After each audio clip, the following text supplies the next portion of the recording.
नमस्कार बंधुरा आशा करी सकले भालो आछेन। शिप्राज ए टू जेड चैनेले सबाइके स्वागत। तो बंधुरा आज आबार एकटा नतून ब्लग शुरू करलाम। तो सकाले उठे एकटू फ्रेश हये नियेछि। तो रोजेर मतो एखाने एसे किचेने एसे रान्नाघरेर सब किछु एकटू मुछे निलाम, परिष्कार करे निलाम, निये तारपरे चा बानाच्छि। एत गरम तबुओ सकाले এই চায়ের ডিউটিটা কিন্তু আমাদের প্রত্যেককেই করে যেতে হয়। আর এক কাপ চা আমাদের পুরো দিনের এনার্জিটা দেয়। তো সেই জন্য আমরা প্রত্যেককেই চা করতে ব্যস্ত হয়ে যাই। তো এইদিকে চায়ের ডাব্বাতে একটু চা ভরে নিলাম, নিয়ে চাটা বানিয়ে নিয়ে এবারে ঢেকে দিয়ে এবার যাব গাছে জল দিতে। सामान्य कयेकटा गाछ आमार एखाने रयेछे। तो एत गरमे सकाल एवं बिकेल दुबेलाई आमी अल्प अल्प करे जल दिए दी, ताते गाछगुलो बेश ताजा ताजा थाके। तारपर चले एलाम घरे, चाटा खाওয়া হয়ে গেছে। तारपर बिछानागुलो खूब सुंदर करे गुछिए डास्टिंग करे घरटाके खूब भालो करे झाड़टार दिए निलाम। एबारे चले एलाम ड्रयिंग रूमे। तो बंधुरा एर आगेर ब्लगे बोलेछिलाम এই গোলাপগুলো আমি কোথা থেকে এনেছিলাম। अर्पिता सन्तोष ब्लग थेके अर्पिता बोन बोलेछिलो जे दिल्ली थेके। तो आमी दिल्ली थेकेई एनेछिलाम। रेहान ब्लग्स थेके रेहाना बंधु बोलेछे जे भूले गेছি। तो भूले जाওয়ারই কথা, अनेक दिन आगेर और कत ब्लग देखा হয় मने किन्तु राखार कथाई नय। आमार कथा कि बोलबो, आमी कारोर ब्लग खूब मन दिए देखी, लास्टे गिये कमेंट्स करार समय भूलेई जाई जे कि लिखबो। तो এই হচ্ছে ব্যাপার। আর বন্ধুরা এই অর্পিতা সন্তোষ ব্লগ আর রেহানা ব্লগ এই দুজনাকে কিন্তু বন্ধু করে নিতে পারেন। এরা দুজনাই ফুল সাপোর্ট করে। আরও অনেক সাপোর্টিং বন্ধুরা আছে, তাদের কথাও আমি আপনাদের মধ্যে শেয়ার করব। আর বন্ধুরা আপনারা কিন্তু একদম খারাপ ভাববেন না, অবশ্যই আপনাদের নামও আমি বলবো। তো এবারে চলে এলাম ব্রেকফাস্ট বানাতে। তো আটা মেখে নিয়েছি, রুটি করছি। আর তরকারি করব না, কলা আম দই দিয়ে রুটি খেয়ে নেব। এরকম আমের সিজনে আম দিয়ে রুটি খেতে আমার তো বেশ ভালো লাগে। তো আজ আমি আম রুটি দিয়েই সকালের ব্রেকফাস্টটা সেরে নেব। তো বন্ধুরা অবশ্যই ভিডিওটা পুরো দেখবেন, একদম স্কিপ করবেন না। তো যাই হোক, এদিকে আমার রুটি করা হয়ে গেল আর আমি পুরো গ্যাস ট্যাস সব সুন্দর করে পরিষ্কার করে নিয়েছি। নিয়ে এবারে কিছু বাসন হয়েছে, সেই বাসনগুলোকে খুব ভালো করে ধুয়ে টুয়ে নিচ্ছি। এইদিকে আমার ঘর মোছাও হয়ে গেছে।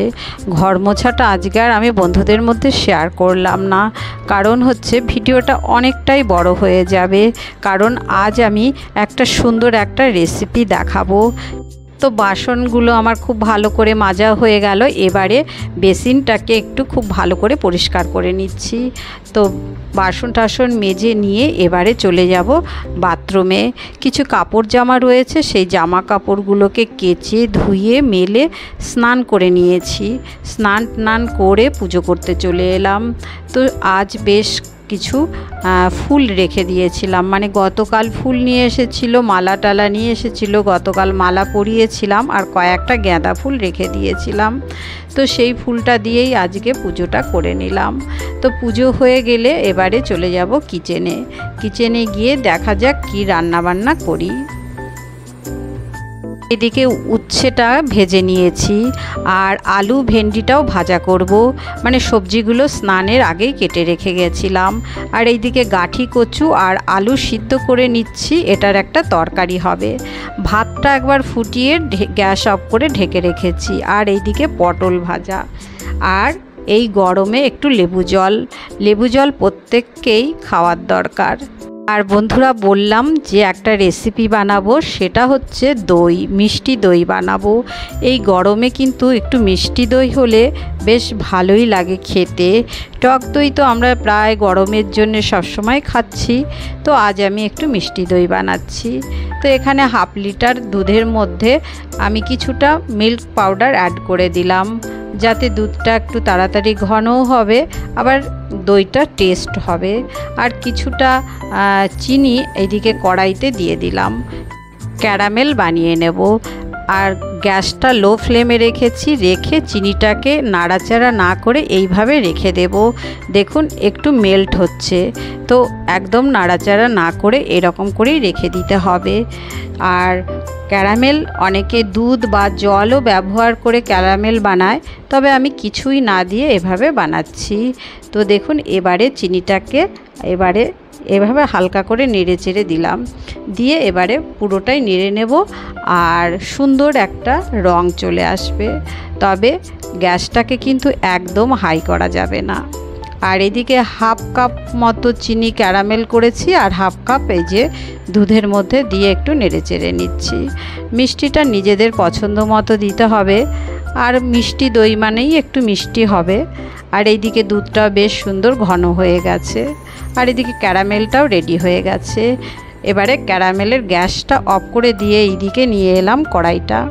তো এবার গ্যাসটা আমি কিন্তু অফ করেই রেখেছি, কারণ দেখতে হবে ক্যারামেলটা যেন জ্বলে না যায়, জ্বলে গেলে কিন্তু টেস্ট একদম খারাপ হয়ে যাবে।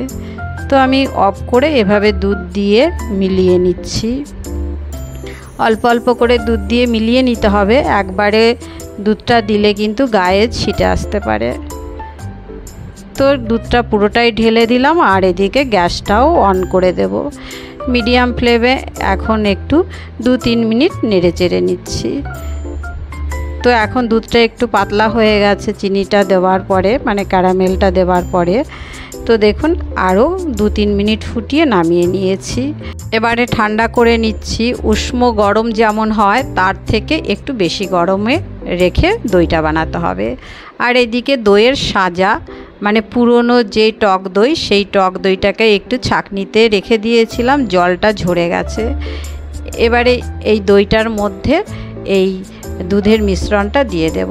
এটা কিন্তু একটু গরম রেখে তারপরেই দইটা বানাতে হবে।